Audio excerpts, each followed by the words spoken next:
Esi sveicināts, skatītāji! Šī būs baiļu nedēļa. Mēs visi baidīsimies ļoti, ļoti. Kas ir tavas lielākās bailes? Ja mēs runājam par bailēm, tās ir ļoti labi jāatšķir no raizēm. Dažkārt mēs baidāmies mēs no kaut kā konkrēta. Savukārt raizējamies mēs par kaut ko, kā patiesībā nav.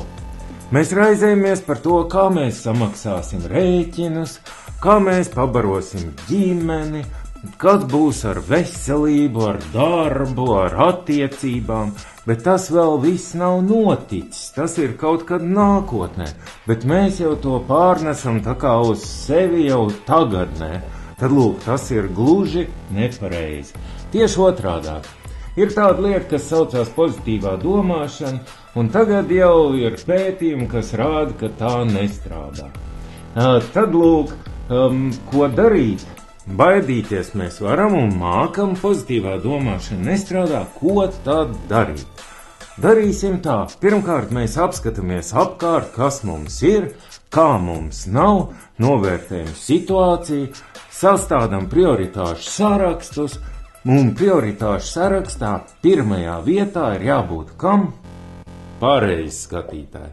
Pirmajā vietā ir jābūt man pašam, jo ja ar mani ir viss kārtībā, es varu dot gan savai ģimenei, gan savam darbam, gan savam hobijam, un varu dzīvot diezgan laimīgi. Raizes ir solis pirms bailēm, jo līdz ko ieslēdzās raizes, nākamās ir bailes. Kas notiks tad, ja šīs raizes piepildīsies? Mēs sākam baidīties. Bet ja es nolieku prioritārajā vietā sevi, un es sevi pietiekami mīlu, un to arī skatītājs sevi ļoti mīli, tad tu atļausi sev kļūdīties. Un tas nebūs nekas briesmīgs. Un tas jau izslēdz lielu daļu baiļu ārā. It sevišķi ir jārealizē jauni projekti, vai jādara kaut kas tāds, ko tu nekad mūžā darīsi. Un kāda ir tava stratēģija, kad atnāk lielais baisulis, kā tu ar viņu cīnies? Es paskatos uz viņu. Visticamāk, tas nav nekas ļoti patīkams, jo tas spēks ir diezgan liels. Es aizmiedzu acis un eju viņam virsū un sāku darīt to, no kā man ir bail. Un patiesībā tās bailes pazūd apmēram pēc sekundēm 10-15.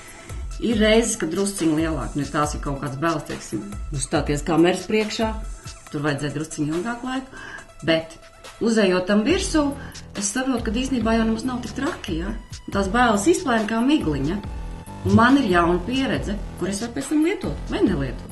Kā es gribu. Ļoti forši. Viena no stratēģijām tieši tā arī ir. Ja jums no kaut kā ir bail, paņemiet kādu sev palīgā kādu draugu un ejiet šīm bailēm tieši virsū. Cilvēkiem ir bail braukt ar liftu, bail kāpt kalnos, bail iet pāri tiltam, dažādas bailes. Vajag pamēģināt tās pārvarēt. Protams, sitīsies sirds un visu veģetatīvā nervu sistēma, bet tieši tāpēc jau mums ir dažādi palīga līdzekļi, ja? Mēs varam kādu nomierinošu tēju iedzert un iet tām bailēm virsū, jo pārvarot tās bailes mēs iegūsim ekstra spēku un tālāk vienreiz pārvarot, otrais jau tas būs vienkāršāk. Būs vienkāršāk. Un vēl, kas man ienāca prātā arī to, ko es pati daru. Ja pieņemsim ir bail no augstuma liela, es uzreiz nekāpšu uz 9 stāvu mājas jumta un neskatīšos lejā, bet pa drusciņam. Tā kā es uzkāpju augstāk nekā parasti un paskatos lejā, un tad vēl drusciņā augstāk un paskatos lejā, un gala rezultātā es varu kāpt kalnos. Un tad tas aiziet pakāpeniski, tas šoks nav tik liels. Sākam ar mazām lietām. Jā, jo mums ir jāpieradina savu nervu sistēmu. Tieši tā. Jā, ja mēs pirmo reizi uzejam virsū bailēm, tad tiešām mūsu nervu sistēma noreaģē un lai šis šoks nav par lielu. Bet tagad paklausīsimies, ko mums saka runas par šīs nedēļas prognozi. Runas saka, ka bailes ir iluzoras. Tie ir tādi zaļi reciklīši vai mazi violēti vīriņi vai citi iztēles produkti, kuri ražo teikumus. sliktos scenārijus. Man nesanāks, kā es tikšu ar jauno situāciju galā, es taču sabojāšu attiecības, vai vispār nodzeršos. Lūk, tā šie iztēles objekti strādā. Ja jums tiešām ir iztēle, un pārsvarā cilvēkiem piemīt šāds talants, pieveriet acis, iedaugiet, kā izskatās jūsu bailes, un lieciet pretī savu tēlu, kas ir gudrāks, spēcīgāks, kas ir drosmīgāks. Tā jūs tiksiet pie drosmes. Lai uzvarētu bailes, ir jākļūst drosmīgam, un tad, kad jums izdosies uzvarēt bailes, tad notiks izaugsme, jo bailes mums traucē augt, piedzīvot kaut ko jaunu, skaistu, patīkamu.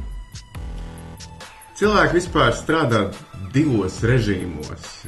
Viens režīms ir bailes, un otrs režīms ir mīlestība. Un tur, kur ir mīlestība, tur bailēm vietas nav. Ja mēs iemācāmies mīlēt savu ienaidnieku, savu baiļu objektu, ja mēs iemācāmies mīlēt sevi situācijā ar savu baiļu objektu, mēs jau būsim faktiski arī dziedināti.